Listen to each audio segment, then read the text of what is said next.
Saudações, pessoal, tudo bem por aí? Espero que sim. Hoje a gente vai apresentar aqui, ou fazer uma leitura sucinta do livro do Achille Mbembe, chamado de Necropolítica. É bom a gente dar ênfase ao subtítulo da obra, porque o subtítulo da obra ela vai demonstrar alguns dos itens do nosso edital. Então, Achille Mbembe, Necropolítica, é o nome do livro, e o subtítulo é Biopoder, Soberania, Estado de Exceção e Política da Morte. Então essa é a obra que nós vamos ler hoje, que está no edital da Defensoria Pública de São Paulo. Vamos lá. Esse ensaio, e é assim que o próprio autor descreve o texto, ele não fala que é um livro, ele não fala que é um texto, que é um artigo, não. Ele diz um ensaio. É um ensaio que tem 70 páginas, relativamente curto, mas tem muita coisa a apresentar para a gente. Nesse ensaio, chamado de Necropolítica, apesar de ter sido publicado no Brasil em 2016, ele foi escrito por esse filósofo camaronês chamado Achille Mbembe há 20 anos atrás, né? Foi lançado a primeira vez em 2003.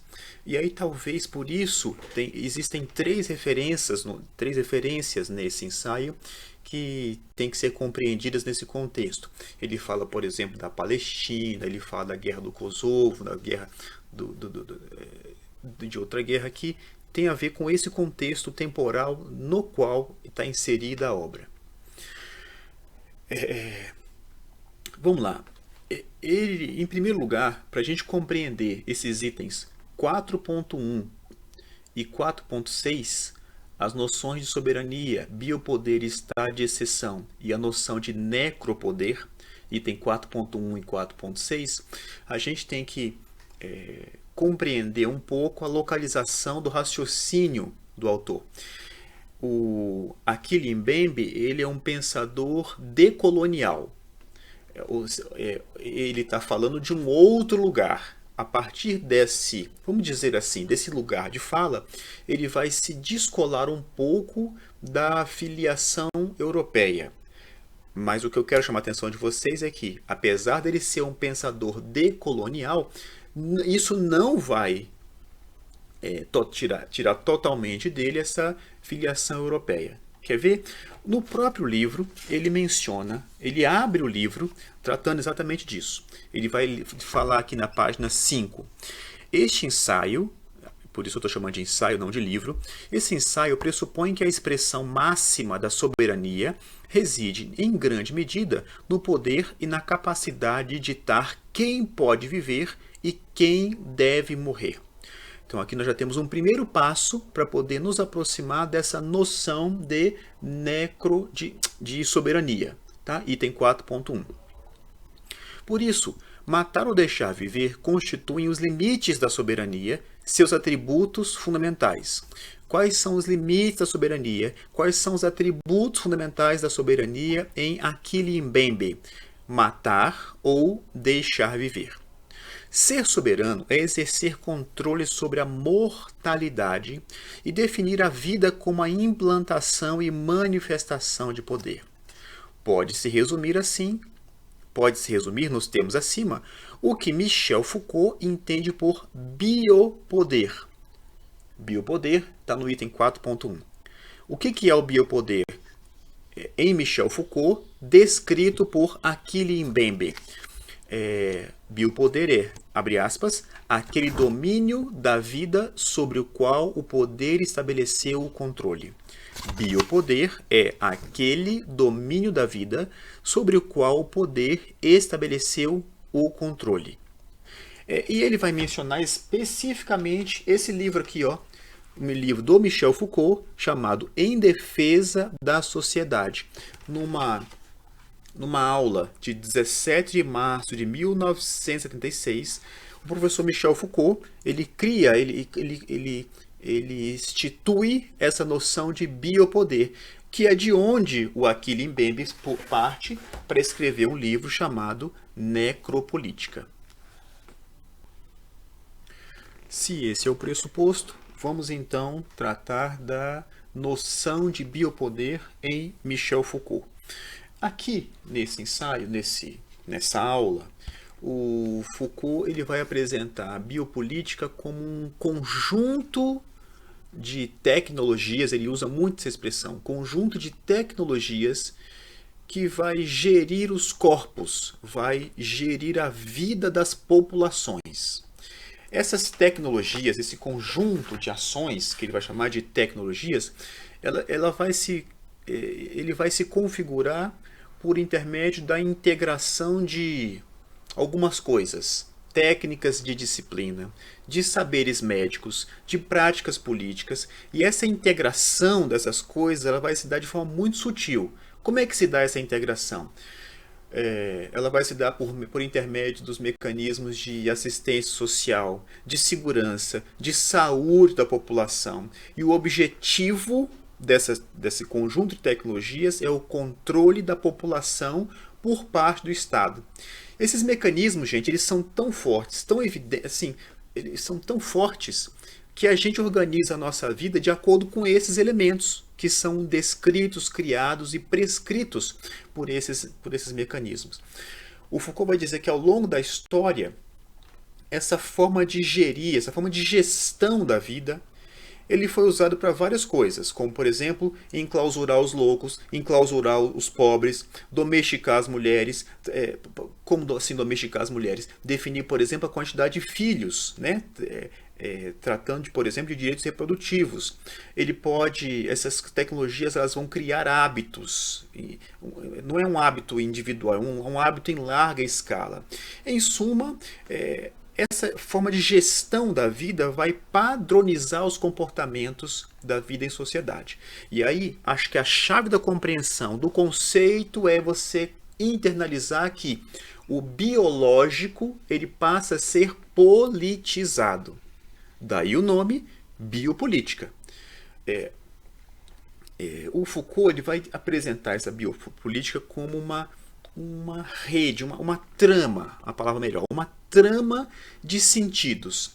A biopolítica ela vai fazer com que a gente raciocine de uma forma condicionada às crenças. A gente passa a ser condicionado às regras, aos valores que articulam esse chamado biopoder. A frase típica da biopolítica, que você tem que anotar aí no seu caderno, é fazer viver e deixar morrer. Essa é a função geral da biopolítica, da biopolítica no dizer do Michel Foucault. Fazer viver e deixar morrer. Então, não dá tempo da gente explicar isso, mas anota essa frase aí. Diz o Foucault, aqui na página 287. O direito de soberania é, portanto, o de fazer morrer ou deixar viver. E depois, e essa é a parte que interessa para ele, e depois, esse novo direito é o que se instala. O direito de fazer viver e deixar morrer. Certo? Bom, essas são as noções gerais de biopolítica, que não estão explicadas aqui no Achille Mbembe, mas ele menciona o Michel Foucault. Qual é a diferença entre essa noção de biopoder, item 4.1, e necropoder, do 4.6? Que eu vou usar aqui indistintamente necropolítica. A necropolítica é uma gestão da morte enquanto um projeto. A necropolítica ela pode até ser uma forma de governamentabilidade, porque a biopolítica é uma forma de governamentabilidade. A necropolítica ela pode até ser uma forma de governamentabilidade, mas ela não se restringe a isso. De forma assim, bem objetiva, o que você tem que anotar e guardar na sua memória é a necropolítica ela é um conjunto de ações e essas ações elas podem ser articuladas ou não, podem ser articuladas e podem ser inarticuladas. E a necropolítica ela vai subjugar a vida ao poder da morte. A necropolítica ela subjuga a vida ao poder da morte. Atenção, o biopoder ou a biopolítica ela pode até matar. E às vezes, circunstancialmente ela mata, mas não é o projeto da biopolítica. A biopolítica é um modo de governamentabilidade. A biopolítica vai criar um sujeito importante chamado de população. O alvo da biopolítica é a população. E uma coisa que é marcante, que decorre do próprio nome, da comparação entre os dois nomes, é que a biopolítica implica uma gestão da vida. A necropolítica, de outro lado, como o próprio nome diz, ele é um projeto vamos lá, você tem algumas possibilidades desse projeto. Pode ser um projeto de matar, expressamente. Pode ser um projeto que simplesmente deixa morrer, simplesmente entre aspas, obviamente. E ainda pode ser um projeto que faz viver no mundo de miséria, no mundo de morte. A necropolítica existe para isso. Essa é a estrutura da necropolítica. De novo, a necropolítica é um projeto de subjugação da vida ao poder da morte. Se a gente pensa a necropolítica em termos de uma política institucional, a necropolítica é uma estrutura de Estado, não é uma política de governo, de tão sério que é. E o próprio Achille Mbembe, ele vai fazer essa distinção na conclusão do livro. No final do livro, onde o final do livro, cujo título é Conclusão, tá lá. Ele vai defender que essa noção de biopoder, a noção do Foucault de biopoder, não é suficiente para contabilizar o que ele chama de formas contemporâneas, formas que o político, por meio da guerra, por meio da resistência ou por meio da luta contra o terror, lembrando, o livro é de 2003 e a luta contra o terror depois da destruição das Torres Gêmeas um pouco contamina ele, muito embora ele não mencione isso no livro. Isso faz do assassinato do inimigo o objetivo primeiro, o objetivo absoluto da necropolítica. Veja só o que o próprio Mbembe diz. Vou ler na página 71, a conclusão. Diz ele: neste ensaio, propus que as formas contemporâneas que subjugam a vida ao poder da morte, abre parênteses, necropolítica, fecha parênteses. Necropolítica subjuga a vida ao poder da morte. Tá? Então, nesse ensaio, propus que a necropolítica reconfigura profundamente as relações entre resistência, sacrifício e terror.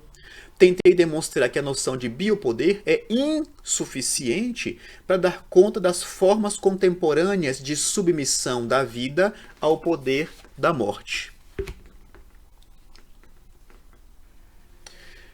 Nessa relação dos itens 4.1 e 4.6, noção de necropoder, noção de soberania e noção de biopoder, na verdade, o Achille Mbembe, ele vai, portanto, conceber o próprio ensaio, o livro, o artigo, que ele vai chamar de ensaio, como uma espécie de passagem, uma passagem de uma biopolítica para uma coisa que ele vai chamar de necropolítica.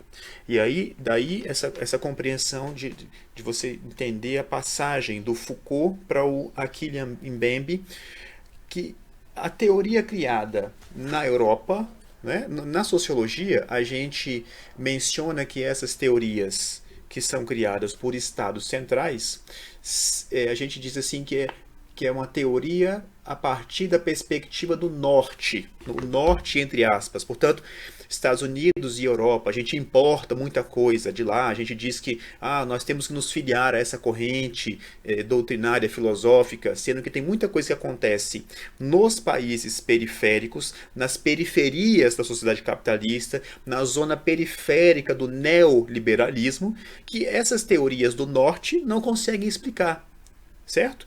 Basicamente, esse é o recado que o Achille Mbembe quer dar, o subtexto dele é esse. Ele vai tratar de um tema do poder que o Foucault mencionou, mas a partir da história de colonização, a partir da história do terror sofrido por uma cultura de matriz não europeia. O Achille Mbembe, ele está fora daquele circuito das grandes potências econômicas do planeta. Então, em razão de se tratar de um outro contexto social, ele vai pegar a teoria dele para dialogar a necropolítica com a realidade da periferia do mundo, por assim dizer. Essa é a lógica decolonial do pensamento do Achille Mbembe. Ainda no item 4.1 tem duas coisas que a gente tem que mencionar que são representativas e explicadoras, inclusive, da estrutura do livro, que a gente tem que parar um pouco e conversar, que é a relação que existe entre soberania e o estado de exceção. Vamos lá.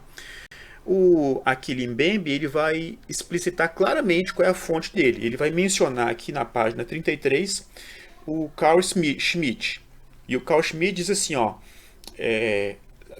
eu vou partir, diz o Achille Mbembe, eu vou partir do conceito de soberania proposta por Carl Schmitt. E para Carl Schmitt, soberania é o poder, atenção, soberania em Carl Schmitt é o poder de decidir sobre o estado de exceção. Soberania, em Carl Schmitt, é o poder de decidir sobre o estado de exceção. A gente precisa então entender o sentido dessa expressão. E para isso, eu acabei de ler a página 33 e agora eu vou voltar lá na página 7 para explicar um pouco essa relação que existe entre soberania e o estado de exceção. Por quê? Porque antes de citar o Carl Schmitt, ele vai mencionar o filósofo italiano chamado Giorgio Agamben. Giorgio Agamben. E o Agamben, ele concorda com o Carl Schmitt. O Agamben, ele vai defender que o soberano é aquele que suspende o direito, suspende as regras, que suspende as leis vigentes. O soberano, em última análise, ele vai decidir sobre o estado de exceção. Existe, portanto, uma relação entre soberania e estado de exceção. E aí, o que é importante, eu acho que aqui reside a chave da compreensão do livro Necropolítica. Porque se o soberano tem o poder, ele tem a possibilidade, a prerrogativa de decidir sobre o estado de exceção, então a gente tem uma situação que é bastante curiosa. Por quê? Porque o estado de exceção, ele vai criar uma espécie de não lugar. Pensa comigo aqui. Se você se lembra dos atos institucionais da ditadura do Brasil, de 64 até 69, os militares fizeram alguns atos institucionais.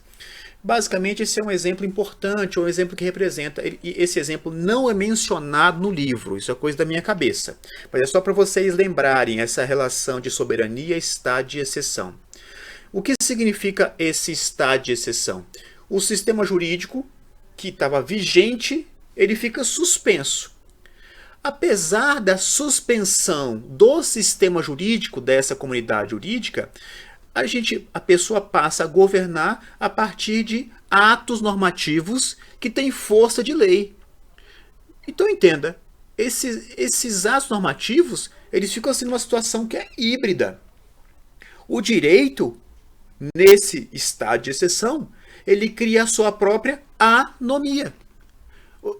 Logo, por conseguinte, o soberano, ele está do mesmo tempo, o soberano está dentro do ordenamento jurídico, ele está de acordo com o ordenamento jurídico, porque ele vai fazer os atos que justificam ele vai fazer os atos normativos que justificam os atos dele. Então, o soberano está dentro do ordenamento jurídico e, ao mesmo tempo, ele está fora do ordenamento jurídico. Por quê? Porque o ordenamento jurídico ele foi suspenso. Então, vocês têm que compreender essa noção de soberania a noção de soberania atrelada ao conceito de estado de exceção, que vai criar, eu vou reincidir, eu vou repetir, cria uma situação que é inusitada. É uma situação que não pode ser definida nem como uma situação de fato e tampouco como uma situação de direito. E esse é o pressuposto usado pelo Mbembe para estabelecer, num primeiro lugar, na primeira ideia central do livro, a relação que existe entre o estado de exceção e os campos de extermínio, os campos de concentração da Segunda Guerra Mundial. Ele vai dizer, esses campos de morte, é assim que ele chama, os campos de morte, eles representam uma violência destrutiva, uma violência soberana. O campo de concentração, e essa é uma expressão que eu acho que vocês têm que guardar, porque pode estar na prova, o campo de concentração é o último sinal do poder absoluto negativo. Poder absoluto negativo. Qual o sentido dessa expressão? Poder absoluto negativo. É essa ideia híbrida de um Estado de direito suspenso, mas que é governado por normas jurídicas. Veja só como ele menciona e descreve esses chamados campos de concentração. Ele faz perguntas anteriores no livro e vai dizer, para responder essas perguntas, esse ensaio baseia-se no conceito de biopoder, que nós já tratamos aqui, e explora suas relações com as noções de soberania, que estamos tratando, e estado de exceção. Tal análise, continua ele, suscita uma série de perguntas empíricas e filosóficas que eu gostaria de examinar brevemente. Aí ele vai fazer aqui agora uma reflexão da relação que existe entre os campos de concentração e o estado de exceção. Diz ele, como se sabe, o conceito de estado de exceção tem sido muito frequentemente discutido em relação ao nazismo, ao totalitarismo e aos campos de concentração / extermínio.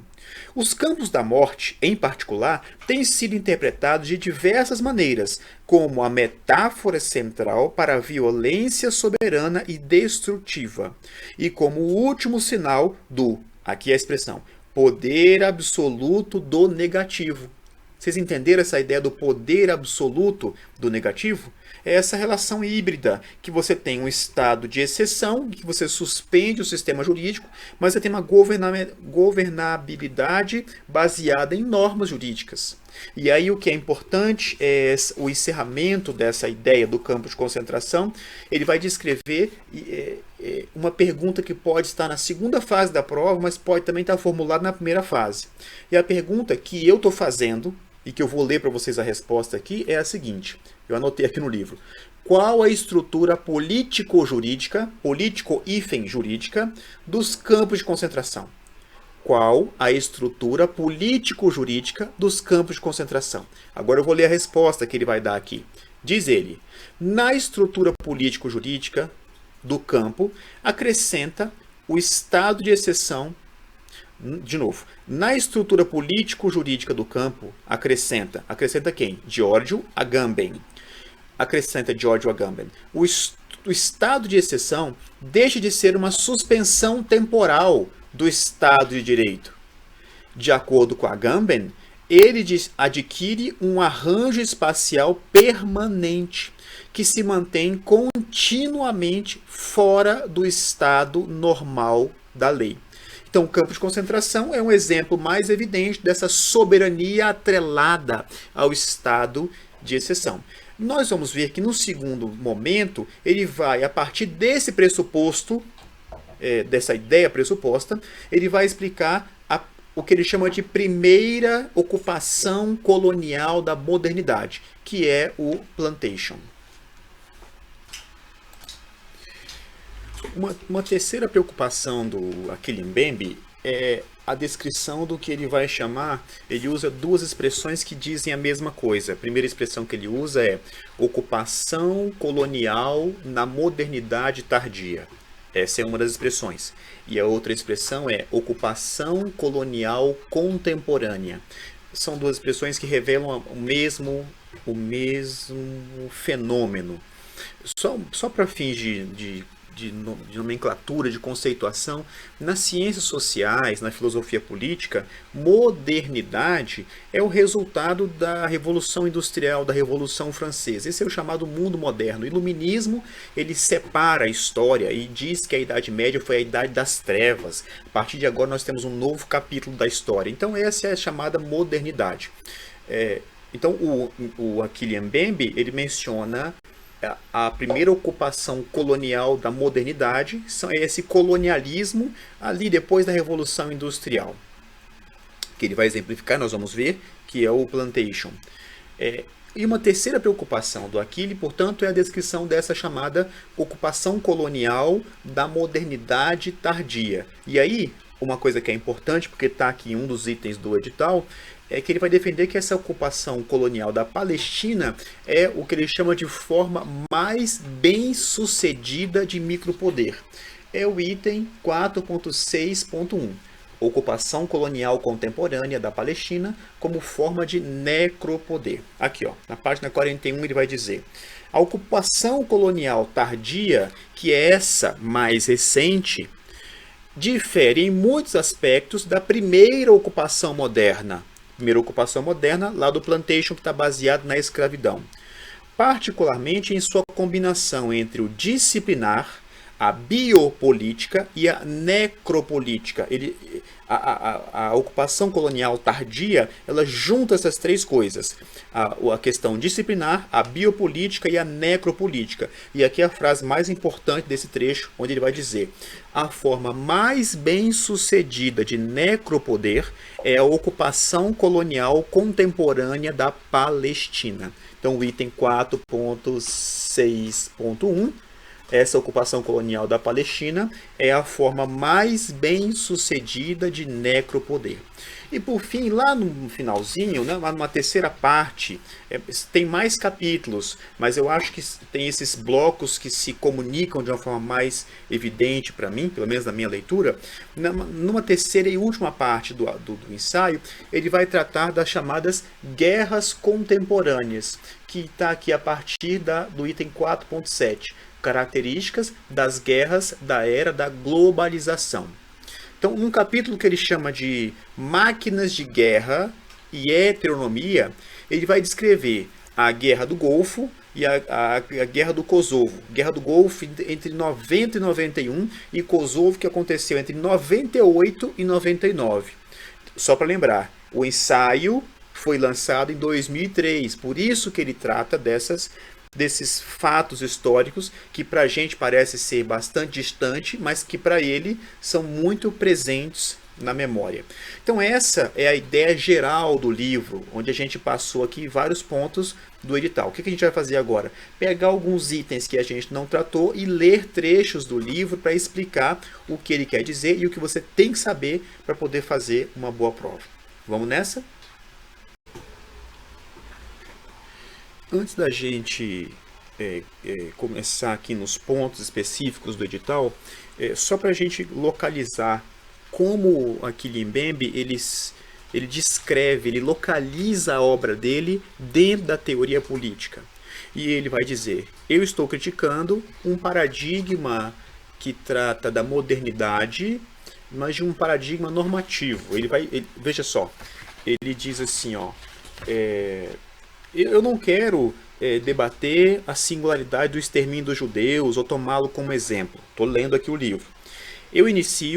O livro está dizendo, inicio a ideia de que a modernidade esteve na origem de vários conceitos de soberania e, portanto, da biopolítica. E aí ele vai dizer, esse paradigma explicativo dessa modernidade é um paradigma que ele vai chamar de teorias normativas da democracia. Mais adiante, ele vai dizer, essa se trata de uma, abre aspas, leitura fortemente normativa da política de soberania. E mais adiante, ele diz, olha, a minha proposta aqui é diferente daquela que a gente herda, e aí ele menciona o título de um livro do Habermas, tá? Chamado Discurso Filosófico da Modernidade. Ele vai dizer, a minha leitura política e da soberania e do sujeito é diferente daquela em que herdamos do discurso filosófico da modernidade. Ele não menciona aqui o Habermas, mas é sobre esse livro que ele está mencionando.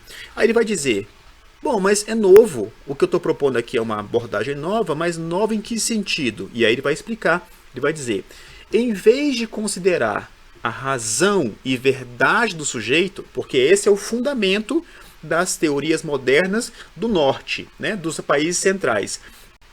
Ele mesmo explica, ele diz assim, ó, nesse paradigma, esse paradigma normativo da política, nesse paradigma a razão é a verdade do sujeito e a política é o exercício da razão na esfera pública. Lindo para um país central, não é para um país periférico. Então ele vai dizer, em vez de considerar a razão e verdade do sujeito, podemos olhar para outras categorias fundadoras são menos abstratas e mais palpáveis. Tais como, e aí ele vai dizer, que categorias são essas? A partir de onde ele vai explicar necropolítica? Ele vai explicar necropolítica não a partir da razão, mas a partir da vida e da morte. Essa é a explicação que ele dá. Aí ele menciona uma leitura hegeliana que ele dá para a realidade, menciona um outro autor e vai abrir um capítulo chamado Biopoder e a Relação de Inimizade. Menciona o racismo em Foucault. O Foucault trata do racismo lá em defesa da sociedade. Mas o que mais me interessa aqui é explicar para vocês que tem uma questão que ele mesmo coloca, que ele passa 12 páginas tratando dessa questão. Que questão é essa? A questão é a seguinte, essas tecnologias que culminaram no nazismo, elas têm origem onde? Aí o Achille Mbembe vai dizer, nós temos duas teorias que explicam isso. De um lado, você tem autores que defendem que essas premissas materiais do extermínio nazista têm como origem o imperialismo colonial, né, que nós vamos ver, que é a plantation, e de outro lado, há quem defenda que isso decorre da ampliação do que já existia na própria Europa a partir da Primeira Guerra. Na verdade, a partir da Revolução Industrial. E esse terror que foi utilizado nos campos de concentração é a mera exacerbação do que os europeus já conheciam. Então nós temos essas duas vertentes. Mas aí ele vai chegar à conclusão que é a seguinte. Bom, pouco importa que as tecnologias que culminaram no nazismo tenham sua origem na plantation ou na colônia, ou pelo contrário, a tese Foucaultiana de que o nazismo e o stalinismo não tenham feito mais do que ampliar uma série de mecanismos que já existiam nas formações sociais e políticas da Europa Ocidental. Não importa essa divergência, de onde é que vem essa tecnologia do nazismo. Aí ele vai dizer, e é isso que eu quero dar destaque para você. Independentemente disso, abre aspas, um traço persiste evidente.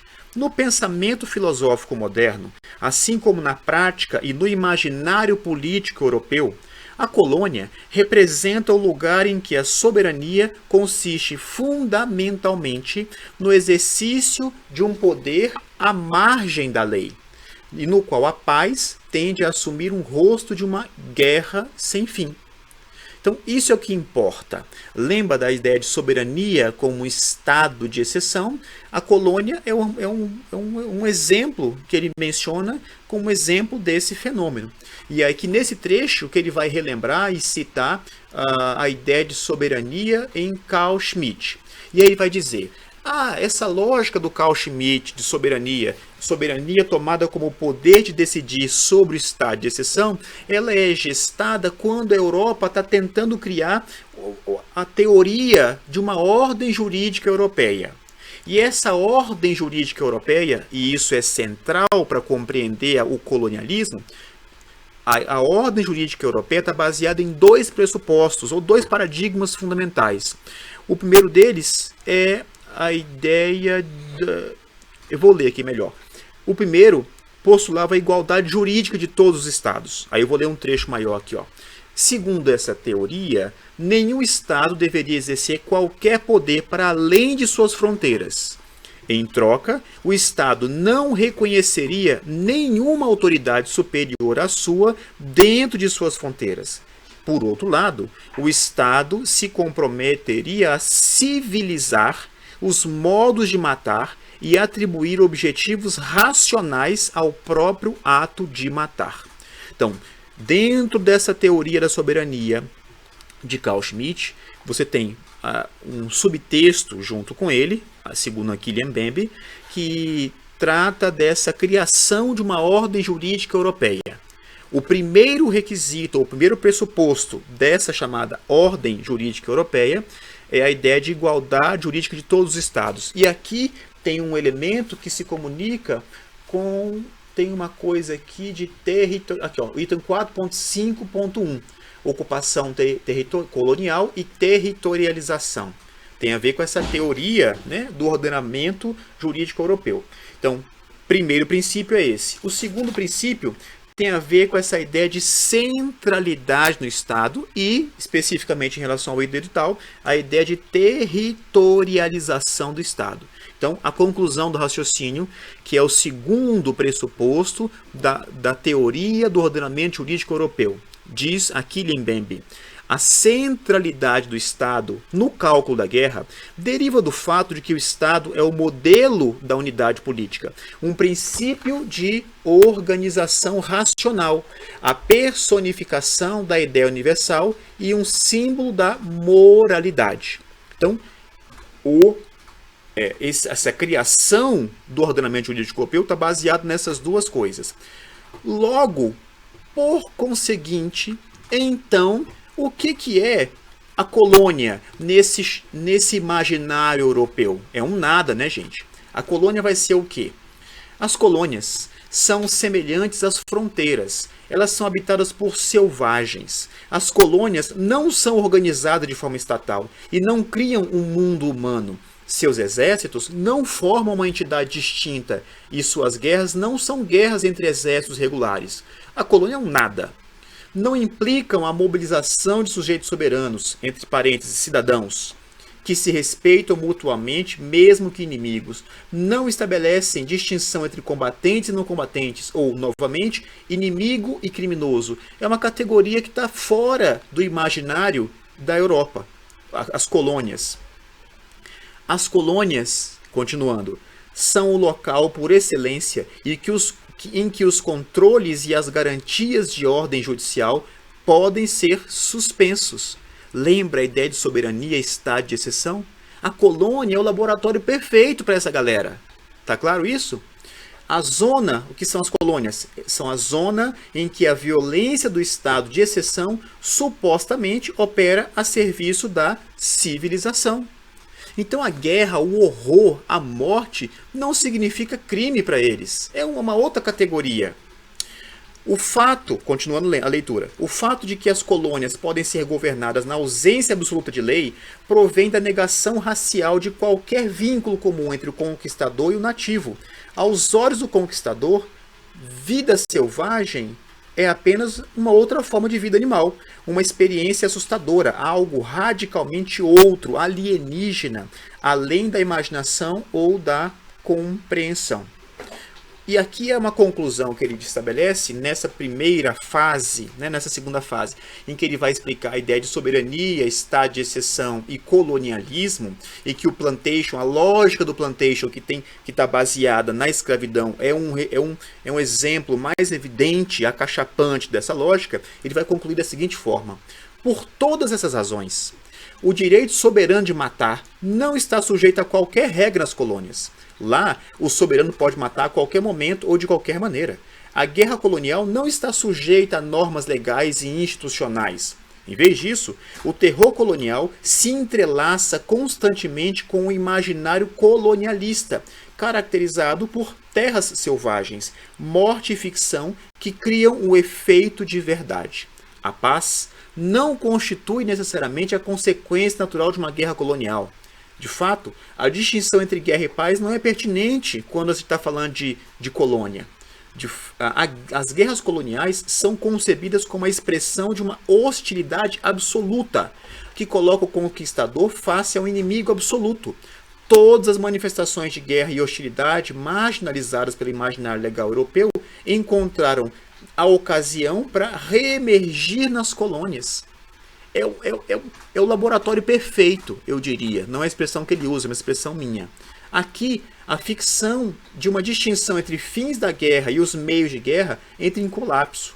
Assim como a ficção de que a guerra funciona como um enfrentamento submetido a regras em oposição ao puro massacre sem risco ou justificativa instrumental.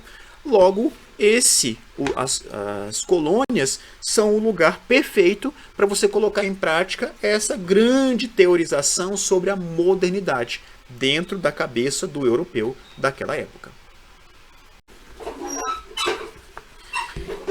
E assim ele vai mencionar essa lógica da escravidão aqui no item tem 4.4 e 4.4.1. Escravidão como manifestação da experimentação biopolítica e o sistema da plantation. Ele diz que qualquer relato do surgimento do terror moderno precisa tratar da escravidão, que pode ser considerada uma das primeiras manifestações da experimentação biopolítica. O que é a escravidão para Ankili Mbembe? É uma das primeiras manifestações da experimentação biopolítica. E onde entra essa lógica do sistema de plantation? O sistema de plantation é um mecanismo criado pela soberania europeia para manter essa necropolítica. Diz ele, em muitos aspectos, a própria estrutura do sistema de plantation e suas consequências manifesta a figura emblemática e paradoxal do estado de exceção, a partir desses elementos que eu acabei de mencionar. E para a gente encerrar esse segundo bloco do raciocínio do ensaio, eu queria só dar para vocês destaque a duas características dessa primeira ocupação colonial moderna. Que características são essas? Página 38, vai dizer Ankili Mbembe. Em configurações como essas o quê? Essa primeira ocupação colonial moderna, que tem a escravidão como base, que cria um sistema modelo chamado de plantation. Então, em configurações como essas, a violência constitui a forma original do direito. Primeiro aspecto. Segundo aspecto, a exceção proporciona a estrutura da soberania. Então, na prova, pode acontecer na segunda fase, ou mesmo na prova objetiva, nessa primeira ocupação colonial da modernidade, nós temos dois elementos-chave para compreendê-los. Na teoria da necropolítica de Ankili Mbembe, ele vai dizer: a violência é a forma original do direito, e em segundo lugar, a exceção proporciona a estrutura da soberania. Certo? Encerramos essa segunda ideia do livro. Numa terceira ideia do livro, ele vai examinar o funcionamento do necropoder no contexto da ocupação, e tem 4.6.1, no contexto da ocupação colonial contemporânea da Palestina. E aí, ele vai dizer, como a gente já mencionou aqui, que essa ocupação colonial contemporânea da Palestina é a forma mais bem sucedida de necropoder. Dá destaque a isso na sua anotação aí. Que diferencia essa ocupação na Palestina, diferencia em relação à ocupação colonial moderna, que diz respeito à escravidão e à plantation. Ele menciona a ideia de territorialização, né? Você tem uma faixa lá que diz o que pode e o que não pode fazer, e ele vai concluir esse raciocínio do caso da Palestina do seguinte modo: como ilustra o caso palestino, a ocupação colonial contemporânea é um encadeamento de vários poderes. Veja só como ele faz o resumo. É o poder disciplinar, o poder biopolítico e o necropolítico. A ocupação na Palestina combina três poderes: disciplinar, biopolítico e necropolítico. A combinação dos três possibilita ao poder colonial a dominação absoluta sobre os habitantes do território ocupado. O estado de sítio é em si uma instituição militar. Ele permite uma modalidade de crime que não faz distinção entre o inimigo interno e o inimigo externo. As vilas e cidades sitiadas são cercadas e isoladas do mundo. A vida cotidiana é militarizada.